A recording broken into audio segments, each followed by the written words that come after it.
Okay, folks, welcome to the Team TaylorMade Podcast. Chris Trott, Director of Sports Marketing for TaylorMade. As usual, your host. This episode for me should be a tap-in because our guest loves to talk as much as I do, so he's a podcasting legend when it comes to tour players. I can assure you that he's as good a guy as he comes across on the cameras, always sharp-witted and good value. So I've had some coffee, I'm ready to tackle this. Jason Day, welcome to the Team TaylorMade Podcast. I don't talk as much as you. You talk more than me. No, I do not. Mate, fresh off a skins win in Japan. Oh, yeah, it was a big one. Mate, you saw a little W. You got to chalk it on there. Yeah, I beat Tiger and I beat Rory and Hideki. That was nice. I was happy about it because obviously where my game was the second half of this year has been terrible. I shouldn't say it's terrible. It's right there. I feel like it's starting to turn, which is nice. But all was good. It was nice to be able to talk a little bit of trash to Tiger. I actually turned to my caddy through, I think, 4 holes, and I said, "Hey, man, do you think I should ease up on Tiger?" And he goes, "Yeah, maybe a little bit," because I was going hard on him. I was just going to break him down mentally, but then I couldn't because I didn't want to look like a fool on TV. Skins is a tricky one. I mean, I play skins probably once a month at Goat Hill near us. Great track, little Muni place. Sounds good. It's legit. Goat Hill. I walk away with nothing every week, and it doesn't matter if I have 3 birdies in 9 holes, 5 birdies in 9 holes, nothing. So maybe it's your game. It definitely is my game. But what's the approach to skins? Any different? There's a lot of luck involved. There's a lot of luck and timing. I mean, Tiger was saying it all day. I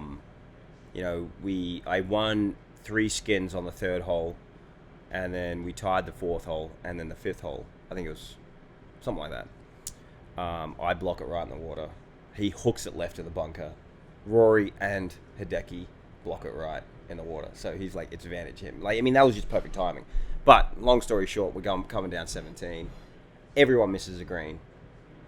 I end up holing a 15-footer. Yeah. Shock. Yeah, well, appreciate that. Rory ends up missing the putt. I win the skin. And then down 18, everyone's hitting it everywhere. Tiger thinks he's in the fairway. I'm like, no, you're in the trees. I'm down the fairway. I end up making birdie. Tiger, I don't think you could hear it on TV, but when he hit that putt, it goes and pulls up like a foot short. I said, way to stay aggressive. But I think they cut my mic out because I was giving him more crap about it. But it was a lot of fun in Japan. Yeah. A lot of fun. You obviously have a great relationship with Tiger. You beat up on him a lot. You're always picking his brains. What's the best thing that you've got out of that relationship? How have you become so close to the guy? Well, I think it's, how have I become so close to him? I don't know. I just treat him like a normal person. Mm-hmm. I mean, the guy is put on such a huge pedestal that I think people don't realize don't know really how to act around him. And he's just, he sits on the toilet the exact same way as me, hopefully. You know what I mean? So that's the way that I think about it. I've heard you're pretty funky. Yeah, I know. But, I just try and... he's always been an idol of mine, and I've always... we've become really close friends over the years. I live in Columbus, Ohio, so I don't really get to see him too much other than when I'm on tour, and anytime we get to catch up, we'll catch up. But, going through pieces of advice, it's just little things, like when the way that he... I remember one time... I think I led the WGC Bridgestone Invitational for 69 holes. It was crazy. I was playing. That's where I was, playing really well. And then down 16, I hook it left behind pine trees. I'm dead. Make double. End up losing to DJ. And he calls me and goes, "What the F are you doing hitting it there? You got 400 yards right. You can hit it up in those trees." And then I said. And I asked him, well, what happens if you're blocked out? He goes, no, you can hit something along the ground and let it run out down the fairway, and at least you're making par at worst. And he's just just little things where you're just trying to get a mental edge, or better course management, or when it comes to fading or drawing a ball, or just something that you can just kind of pick up. I remember him telling me one time that I was putting, and he's like, man, the blade is open on left or right as you're missing them low. You just feel like you're kind of holding that blade a little bit closed, through impact. It's not closed, it's just a little bit further left. It started better on line instead of kind of fanning out to the right, and I started holding a few more parts, which is nice. So it's just, and he went through obviously the chipping yips. I went and practiced at his house, and he was just kind of filming my chipping action, and he doesn't chip like me, but he's just obviously having a look, and now his chipping's back to where it is. He's chipping phenomenally, and I didn't have anything to do with that, but it's just for him to be able to come to me and film my chipping action. That's pretty cool to have arguably the best player in the world to ever live. Kind of pick my brain about chipping. I'm going to jump forward because it ties in nicely, and we will go through this a little later. I did talk a little bit long, didn't I? No. Around the green this year, strokes gained, you were 100th. Yeah, it was terrible. So what's gone off then? So the best player in the world. This is a perfect way to explain it. So I would say the workload came down because I've had a back injury the whole year, and I haven't really been able to practice as much. I mean, I've been here for 2 days. I've had a back injury, but my back seized up yesterday. So when you have a back injury, you can't fully have the full workload that you're normally doing. So my practice sessions have been a lot shorter because I physically can't work, and it's frustrating. I would say that I drove it pretty good this year, and I hit a lot of greens, but I didn't hit it close enough. Hence, I didn't make enough birdies because I'm not hitting it close enough. And then on top of it, when I missed the greens, I just didn't get up and down. I would chip it to. My bunker game was really poor this year. I was stuck between two techniques, and I got too technical out in the golf course, and forgot about I need to actually get this up and down. And when you get too technical with anything, and you start thinking about it, that's when you start to lose confidence in it. And my short game has been absolutely horrific. But saying that, it's starting to turn around now. I'm starting to look more at the hole and get back to where it is. You say that, and then the PGA Tour, when you play the skins game, they run on the social media, Jason Day getting up and down out of a bunker with a 6-iron that goes through and through. There's a lesson to be learnt there, right? Yep. It is. Obviously you don't hit 6-irons out of greenside bunkers. Sure. And you get back to the whole feel of how do I get this ball next to that hole coming out of a deep bunker, without it like coming out into the lip or hitting it too far. And it comes back to just feeling it and trying to get it to the hole. And your sole goal is to get it close to the hole.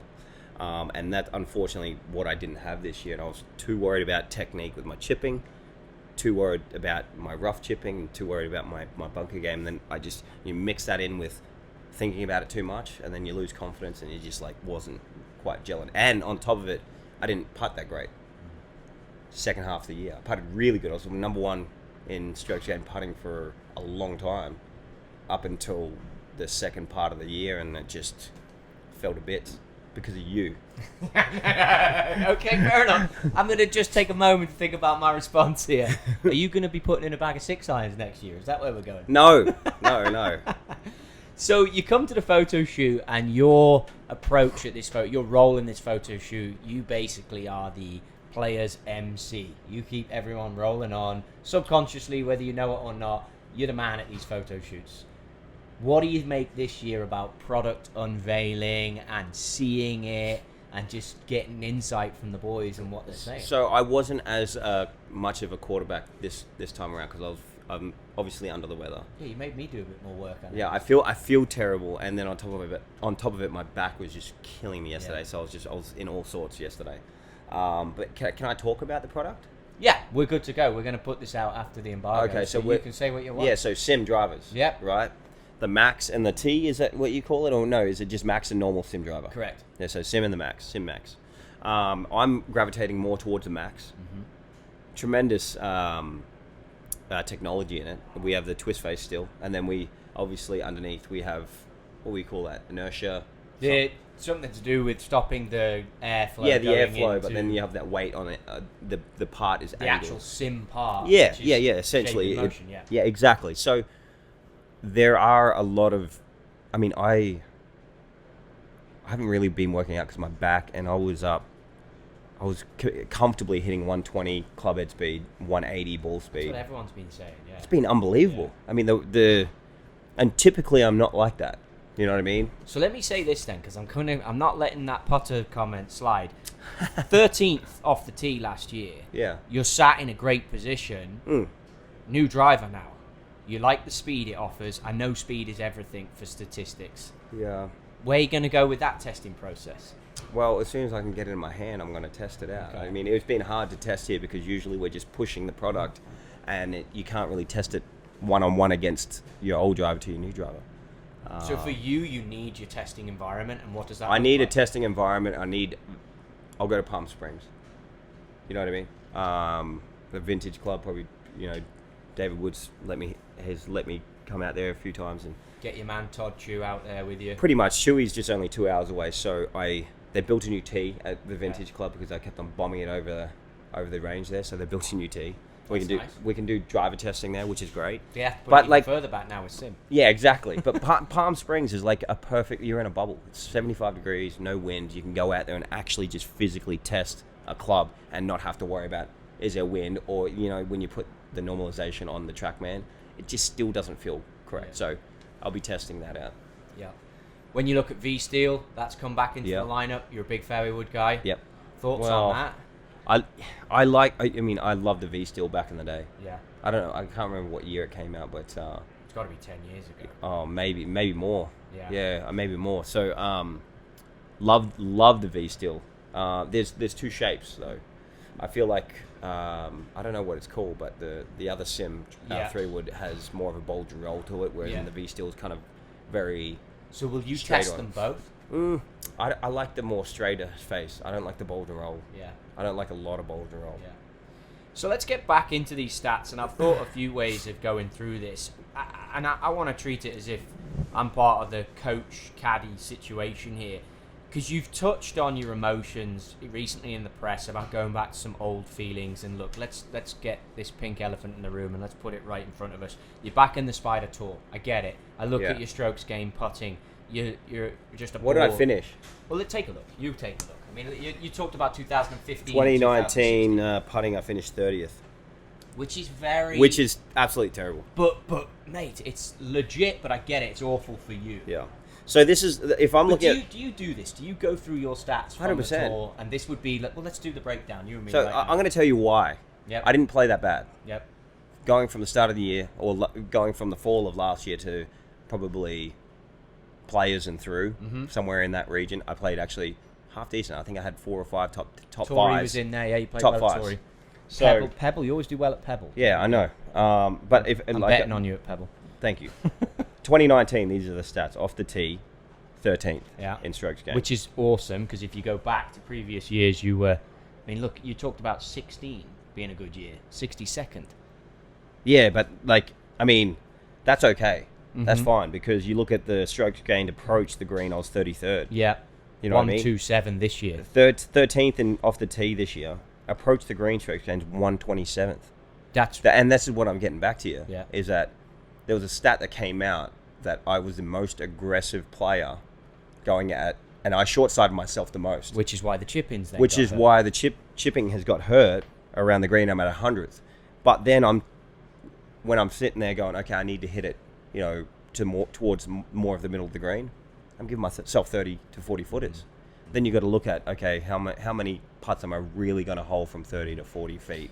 So, big thing I want to ask now, and I know you're well enough to ask it, caddy changes. You've had caddy changes. Surely that's strategy. Surely those boys have an impact on flags and shots. And yeah, but man, it's hard because life gets in the way of golf, and that's just that's in general, life gets in the way of whatever you do. Doesn't matter if you're a professional athlete or a professional businessman or a stay-at-home mom or stay-at-home dad, whatever you do. Sometimes life gets in the way, and sometimes motivation comes and goes. It's not as sometimes your motivation is more one year and then it's less the next year. But on top of it, it's been frustrating for me because my back has been playing up, and that plays a lot in my emotions. When I'm hurt, it physically frustrates me, mentally frustrates me, because I'm playing against the best players in the world. We're doing a shoot with Rory, DJ,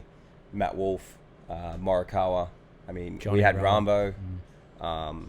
When you're playing against caliber players like that, you're giving them, it's like you're playing with one arm behind your back. You know what I mean? It's really frustrating, and it really makes me angry because I'm just giving them such an advantage because, sometimes you can't go at it, and sometimes you can't practice as hard as you should And unfortunately, just a number of things have popped off. But the good thing is now, getting back to the caddy thing, my team that I've had in the past, and I've always talked about having a good team, right? I lost a trainer. I really didn't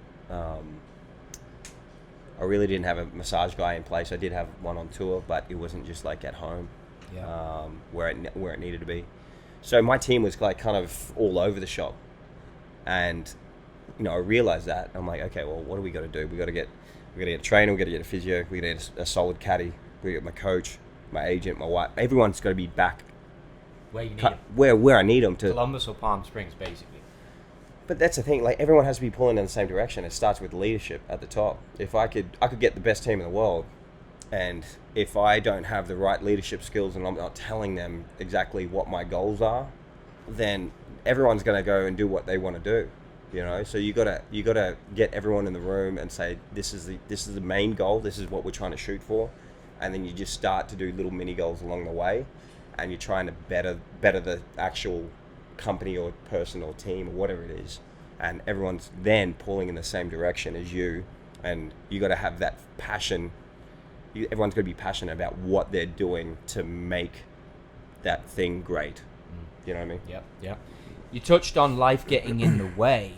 You've got it probably, and it's well publicized, probably the busiest family life going. We know you're a big family guy. We know that it means the world, as it does to all dads out there. I mean, how do you manage? Because that, as the CEO of your company, you got to manage that as well. Yeah, you have to have a healthy relationship. I try and be there as much as I can. I know when I'm hanging out with my kids, I know Dash, he needs someone to play with all the time. Yeah. And he'll ask me to play with him all the time. My little girl Lucy, she's independent and she can play by herself. But, I try and spread that amongst both of them. And obviously Arrow's one now, but he, you're starting to get into his personality. And then on top of it, you got a wife. Yeah. You know what I mean? It can be hard, but the big thing is if you have a wife that can, sacrifice for you as well.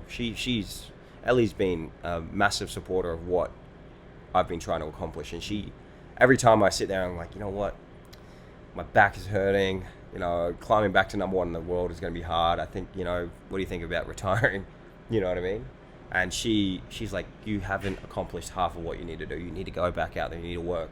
And she's been great. She never gets in my way when it comes to kind of working, because all I have in my life is my family, my golf. Yeah. You know what I mean? Yeah. And that's all I try and focus on. I mean, I focus on my friend, but something's got to sacrifice. Yeah. It's funny because I think you're doing a nice job marketing that, because my wife, you're the only player that she asks about. She doesn't, I mean, it's literally, in terms of the females and in terms of this environment, literally the only guy. So I think that you're very relatable for a lot of different demographics, golfers, non-golfers. Yeah. My big thing is to be able to tell everyone what I'm thinking honestly at the time, because I think, whatever sport or whatever business, you kind of have to be guarded to a certain point, especially as a golfer or as an athlete. You kind of have to be guarded because you don't want to give anyone the edge. But I try and tell it as honestly as I possibly can, just because that's just the way that I've always done things. I think people can relate to some of the things that I say and do, and some people can't, because obviously I'm in a different position to what they've been in. Being at the top level and being number one in the world doesn't come very often. To some people, they don't really understand it. But having 3 kids and having a wife and having a life outside of golf, people understand that a lot. Yeah. What do you tell? You come to this photo shoot, you got Morikawa here, we've got Maria Farsi here, right. We've got Wolfie here. What do you say to those guys? Well, they've just got their career started. I mean, bloody Morikawa and Wolfie, they just won this year. And this is on sponsors' invites. Maria played 11 tournaments out in the LPGA. She kept a card. I mean, that's some tremendous achievements already in such a young life. I mean, I think she's only 21, and she's going to come into her own. But it's just like you got to discover yourself, and you kind of got to, especially in the first year. The hardest thing for most people is to keep your card the first year. because you're stressing out. You want to play good, and then you start thinking about, oh, will I keep my card? Then you because I missed, I think, 8 cuts in a row, something like that in my first year because I was panicking. And you don't need to do that. You just need to go out and just work and play. And but obviously back then I didn't know that. But for them, they're just going to develop, and golf is, you can play golf for such a long time. I mean, if I want to, I can play till 50. And beyond now. Yeah, and beyond. Yeah, I started when I was 18. You know, I mean, I'm heading into my 13th season on the tour, and I feel like it's gone so fast. But careers are like this. You know, you're gonna have some lows. You're gonna have some really big lows, and you're gonna have some really big highs. But it's just being able to develop, you know, as a person and as a player every year. And some years you're going to be great, and some years you're not going to be as good as you can be. But just knowing that you can improve and try and be better for the next time, that's all that matters. And what do you think about the pressures on these guys now? I mean, they come out and they live a different life. Look, let's be honest, you know, I'm similar demographic to you in terms of age, but social media is very much present now in Wolfie's life, Morikawa's life, Maria's on there. That's different. How about that side of the job? Because you joined TaylorMade, you came by Our Kingdom in 2004 after you won the Junior Worlds at Torrey. Yeah. That was probably your Wolfie moment, like this photo, and Morikawa and Maria. Your rookie moment with the company was there.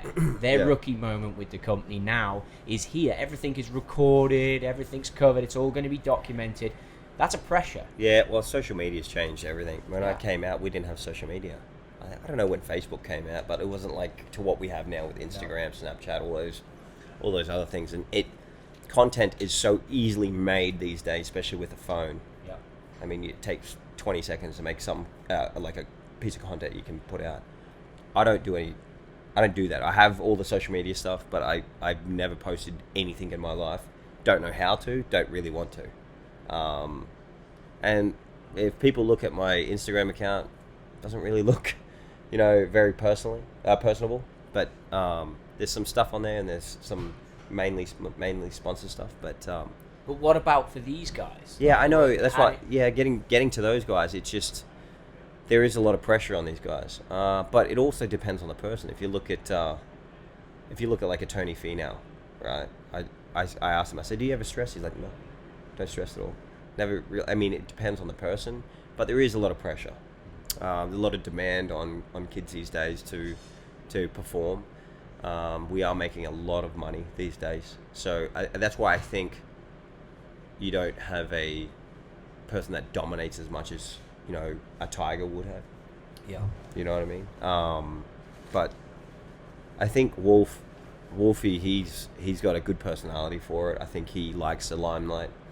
There's some people that love the limelight and some people that don't like it at all and kind of run away from it. So that's a real indication of how they're going to handle it. And I think Wolfie likes it, Morikawa likes it, and, you know, Rambo's another young guy that absolutely loves it as well. So runs at the fire in the heat of competition, right? Yeah, I mean, it's...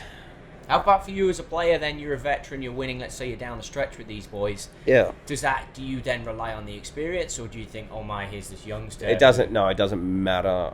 It really doesn't matter. I mean, you rely on the experience for sure, but it honestly doesn't matter anymore because these guys are so good. You know what I mean?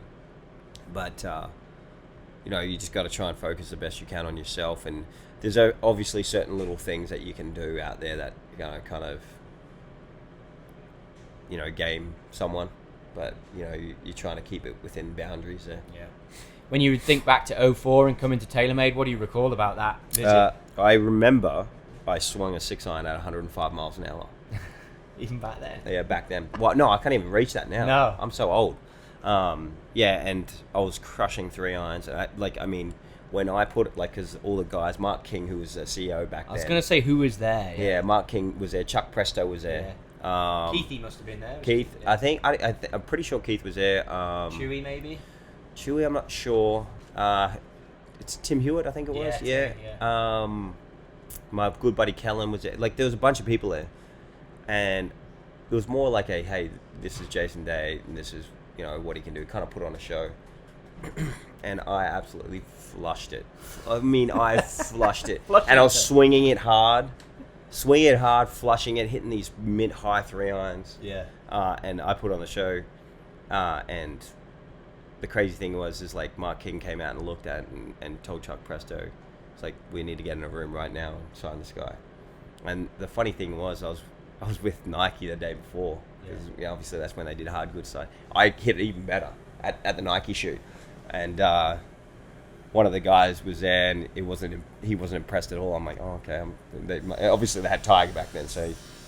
But long story short, it was I put on a mad show at TaylorMade and signed with them, and it was a nice little signing bonus, which was good. So back then you ran at the fire basically yourself. Oh yeah, you got to. Yeah. You got to. I mean, too many people get scared of failure. Yeah. You know what I mean? Just run at the thing. Who cares? If you fail, who gives a crap? You know what I mean? Just go. You know. Awesome. What products were there? Do you even remember? R7, I think it was. I mean, you're in the right. Yeah. I think it was R7. 500 series going to R7. Yeah, it was a 500 series going R7. Yeah. And it must have been crazy seeing these weights come out the back of the club. Yeah, I didn't know. Where we going? R7 quad. There we go, man. Oh man, unbelievable. But I could talk to you forever. So good to be around. I love having you at these things. It's like when people ask us to talk about various products and stuff, literally it's a shoo-in. And I could literally run a podcast with you forever. But we've got speed-injected questions, and maybe some people on this commute need this thing to end. So we'll get into these speed-injected questions. Torrey Pines or Beth Page? Torrey Pines. Would you rather lead the tour in strokes gained off the tee or strokes gained putting? Putting. The one course you could play every day for the rest of your life? Pebble on a good day. LeBron or Kawhi? Oh, I gotta go. Kawhi. Window or aisle? It's been a while, I would assume. No, it has not. I was just on a commercial flight just recently. Really? Yeah, coming from Japan. Anyone gotta go. on the flight? Just my agent. Yeah. All right, mate. Good to see you.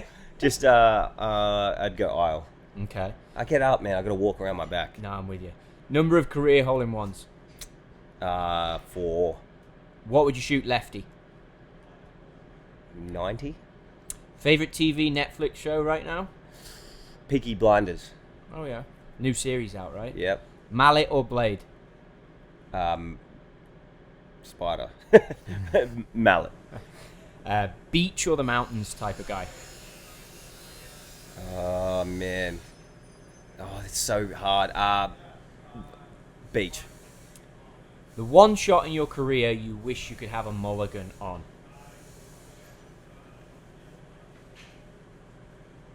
'16 at Augusta, 2013, I think it was. And paint the scene for me. The memory's good, but I like that. Had the lead with 3 holes left. Yeah. Hit it. I was jacked up. I couldn't feel my body. I was so nervous. I was so nervous, and I felt like I was cramping everywhere. Really? Yeah, it was hard. So I'm like, no, come on, man, let's do it. And I had 7-iron, and hit it so far. Like, I mean, I pulled it, but it went so far. It was raining. Yeah. Long left. Made bogey 17, ended up losing.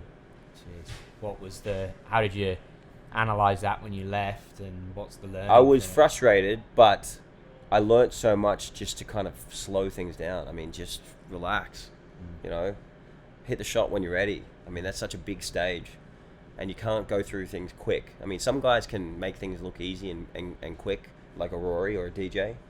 I can't process information like they do quickly, so I've got to kind of go through my motions and go through the things I need to do to hit a good shot. Faldo used to run, I remember seeing something back when I was a kid about his pre-shot routine, and it was Murfield when he had all those pars and he won the Open, and something like 18.1 seconds on the first tee shot and 18.1 seconds on the second shot into the last, something like that. Yeah. Do you try and get a routine that is to the button? I mean, it's hard though, because sometimes you're not comfortable with a shot, so you've got to have a few more practice swings. Yeah. You know what I mean? You just don't like go 18.1 seconds. Now, granted, his feels are different. He's very more like, I'm going to feel this with my swing. Yeah. And you take a Rory who's like, you know, he like Faldo like to put things in place with any swing, whereas in Rory's like kind of like a feel, look at the ball flight, and myself, I'm mixed in between them. So it just, you know, pre-shot routines just based on how you feel, because not everyone has the same. You got to find what's right for you. That's Yeah. the message that keeps coming Yes. out from you guys. Mm-hmm. Jace, great to have you on. Like I say, always good to talk to you, and appreciate you swinging by for the Team TaylorMade podcast as always. No worries, mate. Good to be here. Guys, you can find Jason on Instagram at Jason Day Official. His team runs the brand there, and it's a good follow. At TaylorMade Golf is ourselves as the brand, and at Trotty Golf if you want to catch any of the action on tour. As I struggle through getting this guy into new equipment, trust me, it's a big deal. Someone's got to do it. You can find this podcast at SoundCloud, Spotify, iTunes, and all the usual places. Leave your comment below. Give us 5 stars if you like it. Any future questions for the athletes, let us know. Jace, good to have you, mate. See you next time. Cheers.